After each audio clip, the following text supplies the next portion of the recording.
Welcome everybody back to Boost Motion, guys, and today I want to give an updated video, yes, an updated video on your horsepower goals for your Q50, Q60, VR30. So guys, let's jump into the video. First thing, shout out to my whole Boost Motion family. I really thank you guys for banging with me for over the last 5 years, pause no diddy.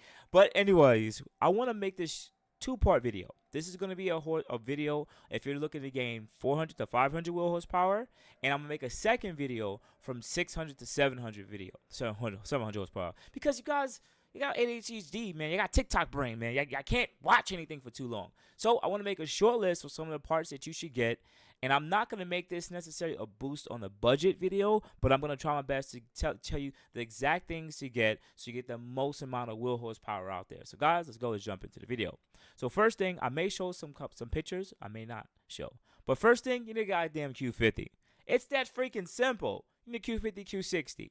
Of course, do your maintenance before the fact. Take care of the car, change the plugs, make sure the car is running tip-top shape, get rid of all the check engine lights. Because once you start modifying your cars, you're gonna need to know if any problems arise. You want to know you either changed that part already, or if that part was already on its way out and then you change a part in the car, then it goes bad. You kind of already know what you already checked off the list. All right. So, anyways, first thing you're gonna need is, yes, you're gonna need an exhaust. Simple and easy as that. Not an axle back exhaust from the back wheel on. No, you're going to need a cat back exhaust. Cat back exhaust usually starts from the cat all the way back. Now, you can go with different brands out there. I'm not going to give any recommendations repeat, I'm not going to give any recommendations on which exhaust you should get, because they all have different sounds. These cars have been out for long enough that you can go and choose the exhaust sound you like. Go for the VR30, Q50, Q60 exhaust, whatever which one you like. Right, cool. Check mark on that. Now, if you want the most amount of wheel horsepower, it is recommended to go with a 3-inch exhaust. Now, there's not as much 3-inch exhaust on the market, I understand that. But if you want the most amount of top-end horsepower, I'm talking about minimal gains, guys. It may be 5 to 10 wheel horsepower at the top end. It all depends, right? But you can get away on stock turbos with a 2.5-inch exhaust, okay? All right, cool. That's the first check mark. Second check mark you're going to need is downpipes. This is the CATs, the catalyst converters. You're going to have to remove them. In my old videos, I would say you can get away with a lower downpipe. In this updated video in 2024, you need to get a full downpipe. Now, I'm going to leave this up to you guys to choose if you want to go with a full catet or a full catless. Full catet means you're still going to have the catalyst material in there, and they all flow very well.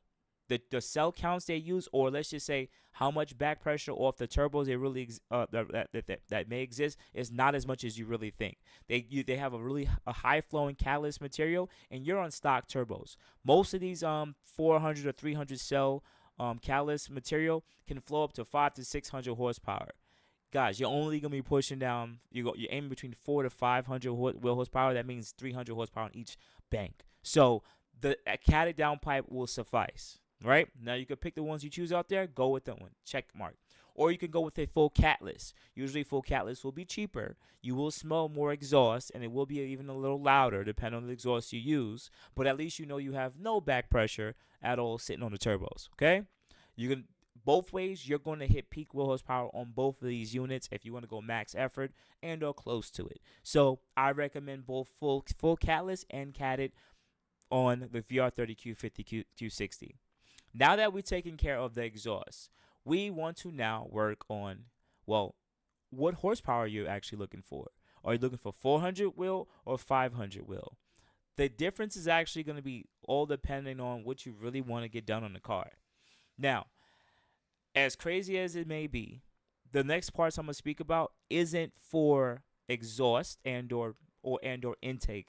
It's going to be heat exchangers. Heat exchanger is pretty much a unit. I would say a condenser, but some people like to use the word condenser, or a small radiator, as people would sit there and say. Pretty much, it is a small radiator that sits in front of your condenser, and it allows the exchange of the warm, hot coolant that's coming from your air to water intercoolers to cool down, so that you can have cooler temperature antifreeze or liquid, as you would say, to cool down the boost air or the boost charge that's going into the motor. Remember, um, boost charge to be a lot cooler when it enters the intake system of your vehicle, so that you have less prone to knock. Now, most of you guys are doing this on stock turbos.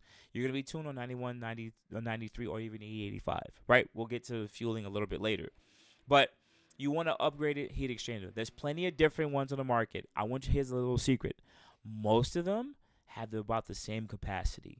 Now, there are a couple of ones who have a little bit more capacity, like AAM, but other than that, they most have very similar capacities. Now, there are the units such as the Burger Tuning, which looks slightly different because it has a different placement, but they have very similar prices and pretty similar placements. So I recommend going with anyone you would like to choose.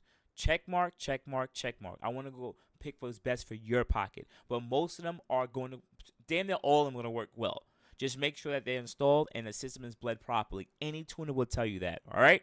Cool. That checks off the cooling. There are other cooling modifications that you can get for this vehicle, but I'm going to sit there and say pass it. I've had some of them already, and honestly, it's kind of overkill. So I would say pass on it. As some tuners may sit there and say, it's always best to have more cooling. It's up to you guys, but I'm still trying to make it efficient so that at the end of the day, for the average person, $400 to $500 or 400 to 500 wheels power is pretty average for the VR30. So you don't need to spend the extra money unless you just want extra goodies. But in this case, you can suffice with just a heat exchanger. Now, that's the third modification down. What else should we add to this? Should we add intakes? Should we add blower valves? I would actually tell you guys, skip intakes. Yeah, I would actually recommend you can skip intakes. The reason why I'm saying skip intakes is, as what tuners have said, yes, they may yield some additional performance.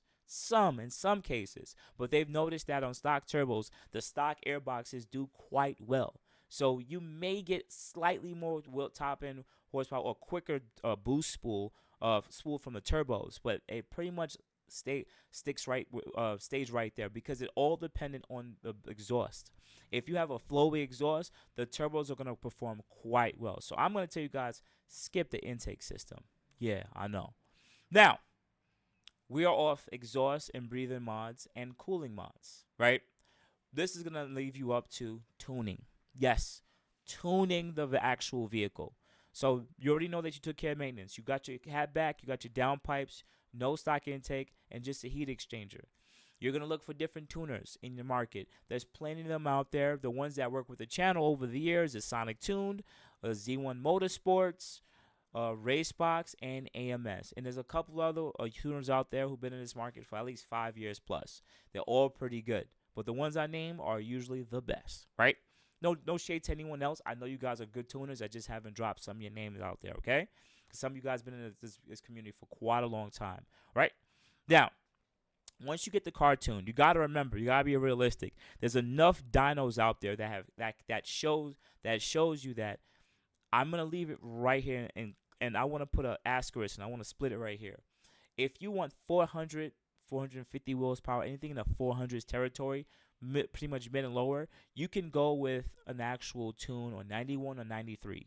It's going to yield you between 420 to about 450, maybe 460 wheel horsepower on 91, 93. It all depends. It all depends on the tune, DA, I would say how above sea level you are. It all depends on fuel type, right? Once you get tuned, that is your numbers on those mods consistently. You're going to range between this. Some cars are just going to be running a little bit more healthier than other cars. Some gasoline is going to run a little bit better. That's just what it is. But that's the range. You're going to be between that. Now, as I said, I put a line between that.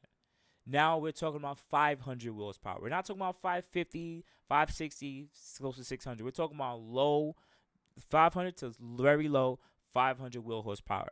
Now, can you get that on 91, 93? No. You're not going to be able to get that on 91, 93. No, not on stock turbo. So, the modifications that I've already stated, cab back exhaust, downpipes, heat exchanger, you're going to have to get a couple of other units. Because you are now going to be running full E85, yes, depending on where you are located, if you have access to an E85 pump station, then you can choose to run full E85 on your vehicle. There's a couple of the prerequisites you need to add on top of that. The first one is you need a low pressure fuel pump. Low pressure fuel pump you can purchase from different companies, AMS, or you could go with any other third party companies such as VR Kings or even Boosted Six. That's some honorable mention. Shout out to those brothers that started their businesses out there. You can buy AMS or any other low pressure fuel pump upgrade. These are ones that you literally just plug right in on your low pressure fuel pump in your tank. And this allows you to, because E85 is a different density of gas or fuel, you use about 1/3 more gasoline just for the same amount of, let's say, power. So you will run a lot more E85 in a minute than you will run on regular gasoline. So you need a fuel pump that can boost up the pressure quick enough so that your car is running right. So you will go with that in-tank fuel pump upgrade. Now, the second thing you're going to need is a high-pressure fuel pump. Remember, you're on stock turbos here, so you can go with there's a good handful amount of high-pressure fuel pumps you can choose. You can actually go and choose the cheapest ones for this platform. Cheap doesn't mean cheap. I mean cheap as in compared to the larger ones that they make. They're still going to be about over $1,000. You only need one high-pressure fuel pump, and then they're going to be about $1,000 each. You only need one. This is going to allow, once again, the fuel pressure to be the right amount of safe zone so that you can run fully 85 on your vehicle. Lastly, you're going to need a flex fuel kit and or an ethanol analyzer. Pretty much, the flex fuel / ethanol analyzer allows you to know the percentage of E85 in your tank, because if you have 30% ethanol, 50% or 70%, that is a huge difference in how the tunes are going to be done. So you need to have the ethanol analyzer and or the flex fuel kit, which is going to allow the car to automatically switch between the different through Ecotech to switch between the different fuels that you may actually use, right? And you can do so. That's it. That's it. Once you have all this stuff installed, you are ready to get maps for full E85. E85 will usually yield you between, I've seen the lowest of like 470 to 520 raw horsepower. It all depends on the modifications you have in your car, how healthy the car is, and pretty much where you're located and how hard you want to push your turbos, right? But that's what I've seen it is. Now, I do want to give a couple of honorable mentions here, right, that I did not list in this video, but you can say that you can use some of this stuff if you want to be around that 400 to 500 wheel horsepower territory. Number one, you can choose to not get a full-fledged tune from an actual tuner. You can actually get a Burger tuning boost controller. It is a boost controller. It tricks the car to believe it's running higher fuel pressure. Higher a specific boost pressure, and it tricks it so that you can add additional boost pressure. The car will make its best changes to try to calibrate for the added boost, and you will gain wheel horsepower on top of that. So if you have a 300 or 400 horsepower variant Q50, Q60, usually you can see an increase between 70 to 100 wheel horsepower depending on fuel. Now, I have to be careful here when I say this. This doesn't apply to E85 vehicles. You cannot use a boost controller on an E85 vehicle. Yes, in some cases you can add some splash of E85 it could bump up the octane of the fuel, but in that case it doesn't tune for E85. The ethanol is just used as a way of adding a little bit more octane so that you can run the higher boost pressure without detonation. So usually you'll be right around the low 400 wheel horsepower territory on a JB4 boost controller. That's it. Check mark. This is a simple plug it in. You forget it. Don't worry about it. But if you want to do that, you can do that. That's it. But if you want the most beans, the most amount of power, you have to go get a full-fledged tune. And is a JB4 safe? I have plenty of videos talking about it over the years. I've used it on 5 cars already in my life since. And that includes BMW. Yes, I have a BMW. I have 2 Benzes, and 2 VR30s, Q50, Q60. So I've been using it for quite a long time. Now, another honorable mention here is, this is crazy, but air-to-air kit. Yes, so there are some companies who still make an air-to-air kit. What is that? Remember our VR30s have an air-to-water intercooler system, right? What you can do is remove that system. Say, screw it, you don't want to deal with water. So you want to turn to a big guy and be like the GTRs and run air-to-air systems, which means the turbos are going to go through an front mount intercooler, and that's how and it's going to be actually choose based on the ambient air. Now, from what we can see over the last 2 or 3 years of different people using these air-to-air kits, is they yield higher performance. On average, you're going to see 20 to 30 more wheel horsepower on stock turbos. So if you're making 440 wheel horsepower on a 93 Q50 and then you switch to air to air, you're going to see about 455 to 460, maybe 470. It all depends on how aggressive the tune is, because we're assuming from what the tuners are saying, it seems that the flow has increased based on less restrictions in the actual charge air flow, and it just seems more efficient, and it's working a lot better than the air to water. And I would say also an added bonus with going to air, you have a less likely chance of heat soak. The coolant is always going to warm up to the point that it just can't cool the air charge anymore. But with air to air, depending on the ambient temperature outside, it's going to remain pretty constant, pull after pull. So that's an honorable mention. Another honorable mention that I want to drop here is for I would say it's missing in action from what I can see, is a turbocharge upgrade. Over the years, we had RT tuning that made turbos. I don't know if they still do it. It may be special order. But pretty much they take the OEM unit and they upgrade the compressor side. I can't remember. Compressor side, which makes the wheel flow about 30% better. Well, 30% better, which means that you can get a little bit more power for the fuel type you're running. So if you're 93, you can push about 500 wheel horsepower on 93, which is pretty good. And you can do so. But it seems like they're not doing that anymore, at least from what I can see.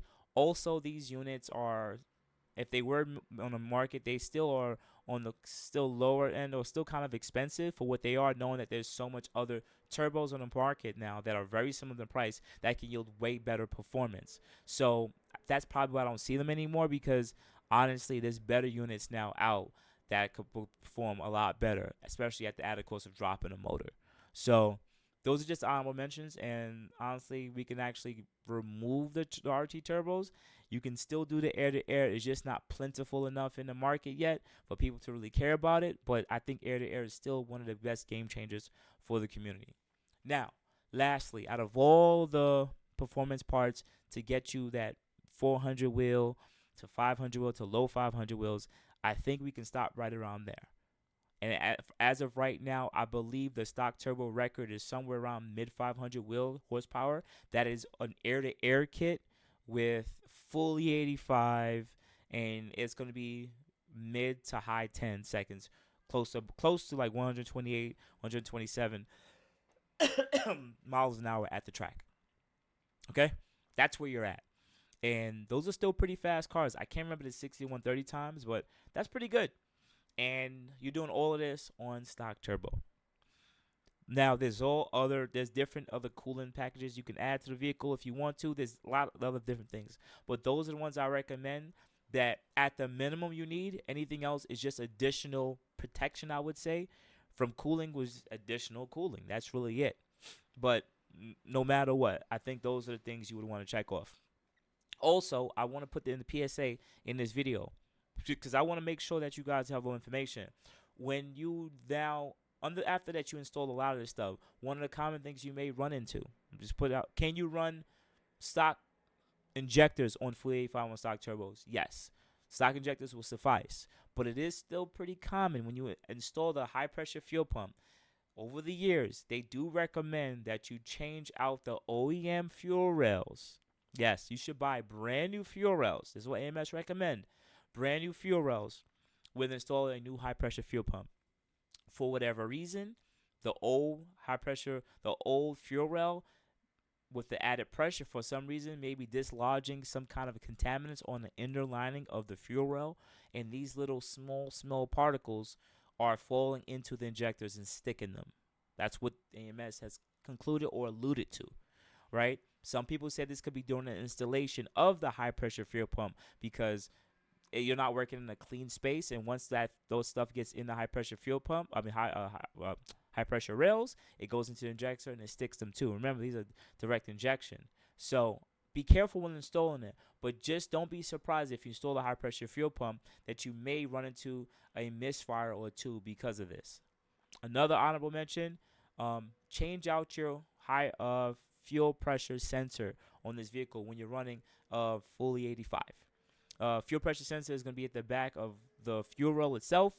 It's quite, once you change out the roll, you can change out at the same time. This is going to prevent you from running into future issues because there will be gunk and certain buildups on the fuel pressure sensor itself, which alluded me to think if you have buildup on the fuel pressure sensor in the rail, just imagine what's going into the injectors themselves and why they're sticking. See what I'm saying? So at an added cost, it is recommended if you can throw the money at it, buy two new fuel rails and a OEM fuel pressure sensor. So now for E85, 93 shouldn't run into so much issues, but on E85 full stock turbos, yes, that's my honorable mentions. All right. So outside of that, guys, I gave you the best information possible. If you can, please share this video on any social media where they would need help on building a VR30. Also, on top of that, definitely hit the like button, subscribe button with the bell notification. If you haven't known me, I've been in this community since the Q50 ever came out. At 2015, 3.7. Even though I may not be an owner anymore, I'm still watching this community. And I said something on video to some people about a year ago, and I'm seeing some changes. So never know, I might come back to the community.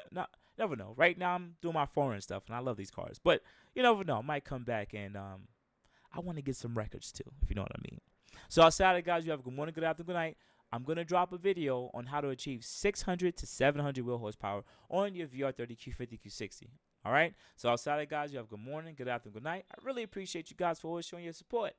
Thank you. You guys have a good day.